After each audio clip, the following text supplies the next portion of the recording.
Welcome দা another blog. হ্যাঁ, তোমরা সবাই কেমন আছো? আশা করছি ভালো আছো। আমিও তোমাদের আশীর্বাদে কিন্তু অনেকটাই ভালো আছি। তাকে উঠতে হয়ে গেছিল বেলা 10টা। উঠার পরে মেয়ের আবদার আমাকে গান চালিয়ে দিতে হবে, আমি নাচবো। আশা করি তোমরাও নাচটা ভিডিওর প্রথমেই দেখে নিয়েছো। কেমন লাগলো কমেন্ট সেকশনে জানিও।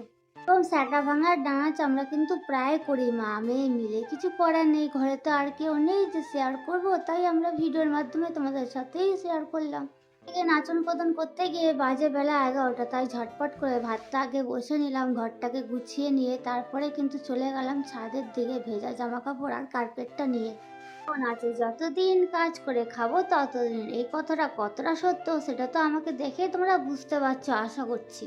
থেকে এসেই বাইরে উঠোনটা ঝাড়ু দিয়ে দিলাম। মেয়ে আমার বলে মা আমি বাইরে খেলবো, তাই ওকে বেদানা রসটা দিয়ে আমি ঝাড়ু দিয়ে দিলাম। আর এদিকে আমারও পেয়ে গেছিলো খুব খিদে, তাই ভাবলাম দুটো কলা আছে, চলো ভাই খেয়ে নেওয়া যাক। খাওয়া দাওয়া করে তারপরে দেখি বাজে কিনা 12টা, মানে কখন টাইম পেরিয়ে যাচ্ছে সত্যি বুঝতে পারিনি। 12টা বাজে দেখে মেয়ের জন্য গরম জল বসালাম, ওকে চান করাবো। তার জন্য কিন্তু ও এরকম মোজাগুলোকে খুলে সব কিন্তু ছুঁড়ে ফেলে দিচ্ছে, কারণ ও চান করবে না। যা হোক করে ওকে বুঝিয়ে দুজনে চান করে নিলাম। তারপরে কিন্তু এদিকে ওর খাবারটা বার করে নিয়েছিলাম। ভাত, সেদ্ধ ডাল আর বিট আলুর তরকারি রান্না হয়েছিল। আর এই ভিডিওটা কিন্তু সোমবারে, তোমরা কেউ ভুল করো না, মঙ্গলবার পোস্ট করছি বলে মঙ্গলবারের ভিডিও। দুপুরবেলা খেয়ে দিয়ে কিন্তু ঘুমিয়ে পড়েছিলাম, তাই আর কোনো ভিডিও নেওয়া হয়নি। সন্ধ্যাবেলা উঠে দেখি কি না মেয়ে আমার বই খাতাগুলো নিয়ে বসে পড়েছে, পড়াশোনা করছে। আর এখানটা কিন্তু মেয়ে আমার তোমাদেরকে একটা গল্পও পড়ে শুনিয়েছে। বশত ওর গল্পটা তোমাদের আমি শোনাতে পারলাম না, কারণ একটা ফোনে আমার গান চলছিল। আর যদি এই ভিডিওটা আমি স্টার্ট করি তাহলে কিন্তু কপিরাইট চলে আসবে। তো সবার কাছে ক্ষমা চাইছি তার জন্য। এদিকে দুজনারই পেয়ে গেল খিদে, তাই আমি চা বিস্কুট নিয়ে বসে পড়েছি। ওইদিকে মেয়েও কিন্তু বিস্কুট নিয়ে বসে পড়েছে। আর রান্না বান্না তো করতেই হবে, মেয়েদের কাজই হচ্ছে সংসার সামলানো। ভাবতে ভাবতেই চলে গেলাম রান্নাঘরে, আবারও খাওয়া দাওয়া কমপ্লিট করে। এদিকে দুপুরের তরকারিটা বেঁচে গেছিলো বিট আলু, তাই ভাবলাম কেননা গরম করে রেখে দিয়ে রাত্রিবেলা কাজে লেগে যাবে। আর রাত্রিবেলা অনুষ্কার জন্য আলাদা করে আলু চচ্চড়ি তো করতেই হবে, তার জন্য ঝটপট করে আলুটা আমি কেটে নিয়েছিলাম।